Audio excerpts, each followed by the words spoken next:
Onalar har kuni tug'ilgan shoirni, dunyoga keladi o'ktam shaq bilan, zaminni larzaga solib she'r yozar, bir umr yashaydi el dardi bilan. Assalomu alaykum hurmatli aziz onalar. Mana bugun respublikamizning barcha joylarida jurnalistlar uchun katta bayram Buning boisi 27-iyul matbuot va ommaviy axborot vositalari olimlarining kasb bayrami keng nishonlangan.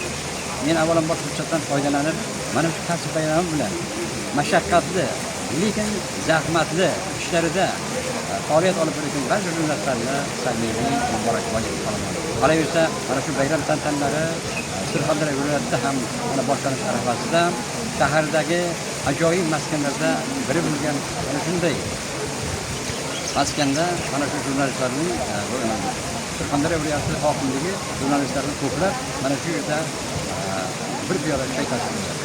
Men demoqchimanki, mana shunday mashaqqatli, lekin xalqning xizmatiga berilgan aziz ijodkorlarni, matbuot va ommaviy axborot xodimlarini yana bir karra bayram bilan samimiy muborakbod qilaman.